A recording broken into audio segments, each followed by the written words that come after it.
Nicole Belolan, and I'm the Public Historian in Residence at the Mid-Atlantic Regional Center for the Humanities at Rutgers, Camden.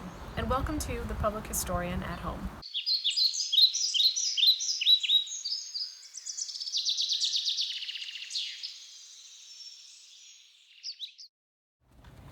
Welcome to the Public Historian at Home. Today we're going to be talking about preserving historic porches, like the porch on our house, built in 1916 here in Riverton, New Jersey. As you can probably see from the paint samples on the porch, one component of this project is going to involve choosing the color that we want the wooden components on the house to be after we remove the paint that you're seeing here today. Now, I read recently in an article in the Philadelphia Inquirer that one of the top DIY projects people are pursuing at home right now during the coronavirus crisis is painting. So I thought it might be fun for us to talk a little bit about the process that we're going through to choose the colors that we're going to put on our house. I love porches. They are semi-private extensions of the home. They're particularly useful if you don't have air conditioning. Here's a picture of what ours looked like before we started dismantling it. You can see that the main color on the porch was this yellowy beige color, and the accents were painted with a green and a red. One of the reasons we started dismantling the porch in the first place is because we noticed a lot of wood rot. So as we were working on fixing the wood rot, we figured this was a really good opportunity to paint the house, the wooden components on the house, colors that we liked better. Porches, of course, have a long history in Euro-American culture, dating back at least to the 18th century. For example, you might have in mind George Washington's Mount Vernon. This is an image of it digitized through the Library Company of Philadelphia. Mount Vernon, of course, has this grand piazza that overlooks the Potomac. This is another photograph of a porch. This one is in my own collection. I don't know where it was taken, but I love the fact that it shows a couple and gives you some hints as to how they used the porch. Here you see a couple chairs that they put on the porch, and if you look really closely, you'll notice that the chairs are upholstered in fabric, and that fabric is decorated with a floral pattern. Even though this photograph is in black and white, you can imagine the color that this fabric would have lent to this otherwise relatively simple home. You can actually collect photographs like this as well. They're actually quite affordable. You can get them at antique malls and on eBay. So if you're looking to learn more about a particular aspect of home life, photographs at antique malls are a great place to look. So now that we're inside the porch, you can see where we've done a fair amount of paint removal on this side in particular. You can also see where we still have our work cut out for us, including all of the windows. The transoms, which are now gone, are currently out to a restoration expert.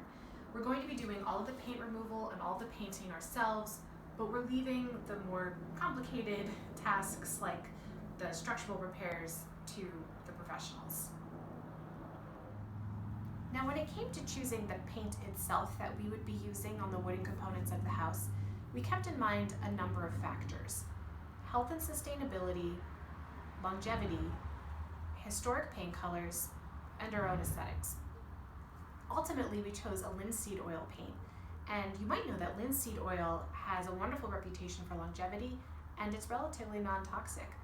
Now, of course, we have to find the intersection of the color palette offered by the linseed oil paint, historic colors that would have been available in the period, and our own taste.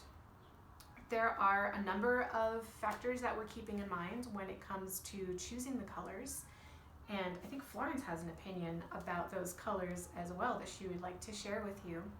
But I'll tell you a little bit about my color preferences first. I am inspired by the things that surround me. So we collect a lot of antiques, maybe you do too. In our kitchen, we have a lot of ceramics and glass on display, including this chamber pot. This, of course, is something people would have used historically to go to the bathroom before indoor plumbing. And I really love this chamber pot for its colors. I love the yellow, I love the brown, I love the blue. And this is just something that I keep around and think about in terms of its color scheme that helps inspire the way I decorate the house inside and out. There's also a painting that I saw at an exhibition at the Frick a couple months ago. The exhibition was all about George Washington, a sculpture that was made of George Washington by Canova, an Italian artist.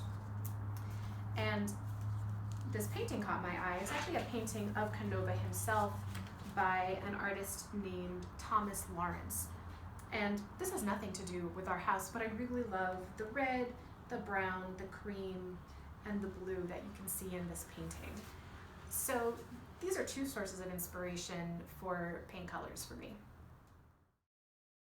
In addition to thinking about the colors that we like, of course we also looked to the porch itself and what we could find on it. So for example, as we were scraping paint, we could see in this spot that the porch had been various colors of beige and yellow, green and blue. And in this image, which is from the floor, you can see similar history of colors. You can see a green, blue, and a yellow. We also took into consideration historic colors associated with the 19 teens and 20s. You can learn about these by going through a variety of types of home catalogs, many of which have been digitized and are available for you to view through third-party websites like the Internet Archive. For example, these are 2 pages from a catalog that would have advertised partially prefabricated homes that you could buy and then bring on site and assemble them there. We haven't been able to find our particular house plan in one of these catalogs, but they're still useful for learning more about how these houses would have been decorated inside and how they would have been painted on the outside. So these 2 pages are from a catalog from the Aladdin Company from 1916.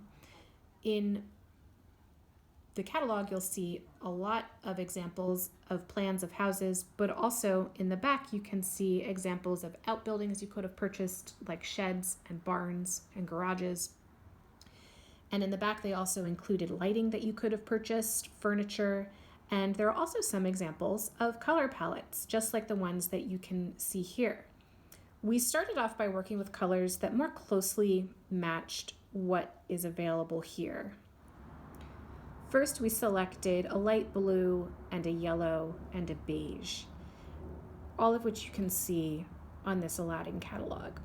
Ultimately, after a lot of trial and error, we decided on a medium blue, a dark brown, and a beige, similar to colors I found on the page of this catalog from Evercoat Paint, and this is from the same time period. And just like the Aladdin catalog, it's made available to you on the Internet Archive.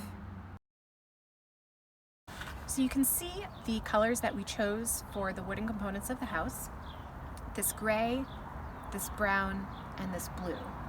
But once we decided the colors, we had to decide what components would be what color. I did some sketches. I'm not an artist, but it really helps me decide what to paint what.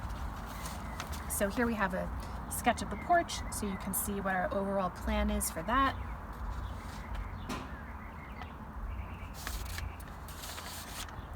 And here's some sketches of the windows on the house. This is what most of our windows look like. And then this is what the windows look like in the basement. Now, if we were working for a museum like Mount Vernon, we would be looking to follow more codified guidelines about the colors that we would be using on the house, who's applying the paint, how they're applying it, what kind of paint they're using. Because it's our own house, we have a little bit more leeway there. And we are using what the National Park Service calls retaining the historic character. Because we're doing research on the types of colors that would have been available when the house was first built, that certainly qualifies as a form of preservation.